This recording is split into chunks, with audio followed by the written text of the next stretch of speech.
Halo semuanya, hari ini kita kembali lagi ke komputer online class. Nah, kali ini materi kita adalah tentang pengertian perangkat storage dan bagiannya. Oke, kita langsung saja masuk ke materinya. Nah, secara umum pengertian dari storage itu adalah sebuah perangkat digital yang berfungsi untuk menyimpan berbagai macam data digital.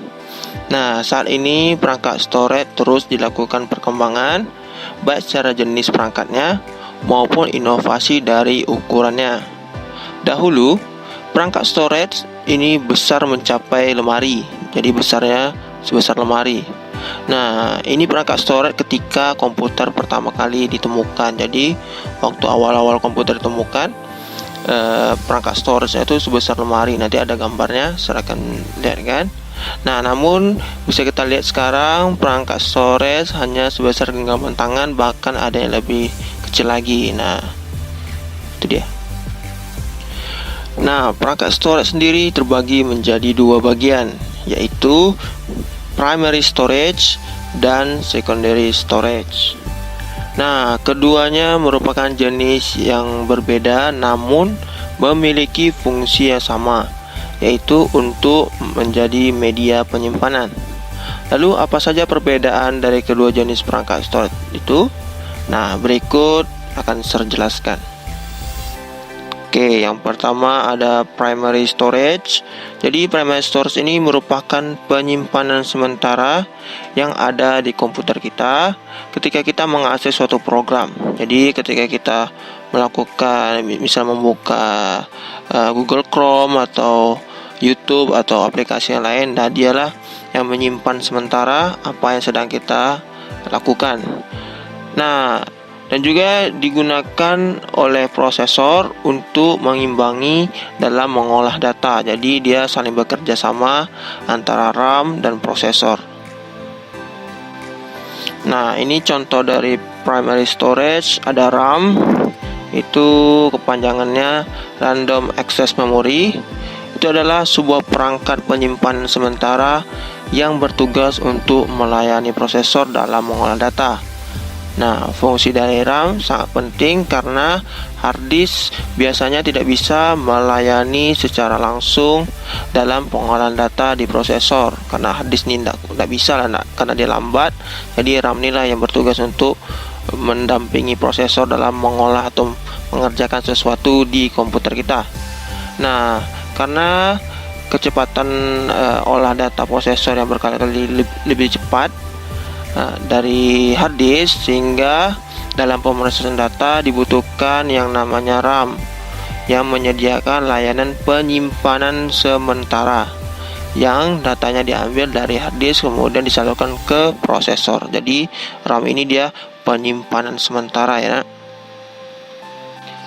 Lalu kita masuk ke secondary storage. Nah, jika pengertian storage pada jenis primary merupakan penyimpanan sementara, maka pada secondary ini adalah kebalikannya. Secondary storage adalah sebuah media penyimpanan data secara permanen yang disimpan untuk melayani pemrosesan data yang dilakukan oleh CPU atau prosesor. Nah, itu dia pengertiannya. Sekarang kita masuk ke contohnya. Nah, ini contoh dari secondary storage. Nah, yang pertama ada hard disk. Nah, jadi hard disk ini ada perangkat penyimpanan yang secara khusus biasanya digunakan pada perangkat komputer untuk menyimpan data. Hard disk ada perangkat yang berjalan dengan perputaran kepingan di dalamnya. Jadi dia seperti ada piringan di dalamnya, kalau bisa juga lihat di gambar di bawah. Nah, hard disk biasanya digunakan untuk penyimpanan data operating system atau Windows dan data pengguna lainnya yang bersifat permanen. Saat ini ada juga jenis penyimpanan yang lebih modern dan banyak digunakan, yaitu SSD. Jadi kalau hard disk ini dia piringan. Jadi kalau piringan itu kenapa tidak direkomendasikan lagi menggunakan hard disk, karena dia lambat. Jadi ketika kita ingin menggunakan sesuatu atau mengambil data sesuatu, dia harus berputar dulu. Ibaratnya harus panas dulu, harus kencang putaran baru dia cepat pemrosesannya. Nah, sedangkan SSD ini dia tidak menggunakan piringan lagi. Jadi langsung ketika kita ingin mengambil file ini, dia langsung bergerak, ibarat seperti itu. Kalau hard disk kan dia harus pelan dulu, putar kencang baru dia cepat untuk mengambil datanya. Kalau SSD dia langsung, karena dia tidak menggunakan piringan. Nah, jadi kalau kalian ingin menggunakan atau membeli komputer atau laptop, disarankan lebih menggunakan SSD, kan nanti ada tuh pilihannya saat kita ingin, mungkin kakak atau ayah atau abang ingin membeli laptop. Nah, kalian bisa bilang kalau lebih bagus menggunakan laptop atau komputer yang menggunakan SSD, karena SSD ini dia cepat dan juga jarang rusak. Kalau hard disk ini dia lebih sering rusak lah. Lalu kita lanjut ke penyimpanan eksternal. Nah, storage eksternal merupakan penyimpanan yang bisa kita bawa kemana-mana dan digunakan di berbagai komputer. Jadi tidak hanya di satu komputer saja, jadi bisa kita pindah-pindahkan. Nah, contohnya itu ada flash disk seperti yang digambar. Kecil itu tahu lah kan flash disk. Ya, ukurannya ada 8GB, 16GB, 32GB dan lain-lain. Lalu sampingnya itu ada hard disk eksternal. Nah, dia ukurannya lebih besar, ada 500GB, ada 1TB dan lain-lain. Jadi ketika kita ingin mengambil suatu data dari komputer satu, lalu kita ingin pindahkan ke komputer lain, kita bisa menggunakan flash di sini. Kita masukkan, colokkan ke komputer satu, letakkan filenya ke hard disk atau flash disk, lalu tercabut, kita masukkan ke komputer 2, kita pindahkan ke komputer tersebut. Itulah cara kerja dari penyimpanan eksternal.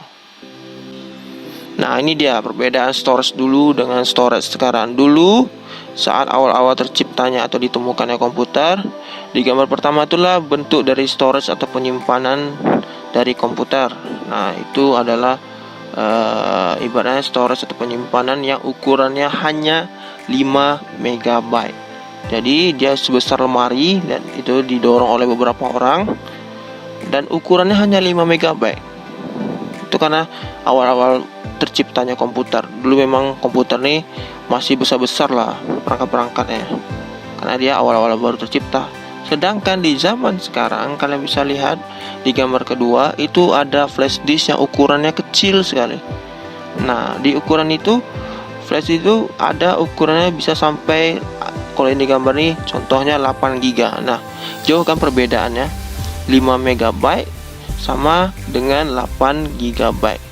8GB ini kalau kita apain ke MB itu 8000 MB. Nah, jadi beda kan, 5 MB sama 5 MB dulu dengan 8000 MB yang sekarang. Jadi kecil aja sudah bisa kita genggam, bisa kita letak di saku, bisa kita bawa kemana-mana. Kalau dulu mungkin yang 5 MB ini harus rame-rame kita memindahkannya. Itulah perkembangan zaman namanya. Oke, sekian dulu materi kita tentang pengertian perangkat storage dan bagiannya. Semoga dengan materi ini kalian bisa memahami apa itu perangkat storage dan contoh-contohnya. Oke, terima kasih dan sampai jumpa kembali di pertemuan selanjutnya. Bye-bye.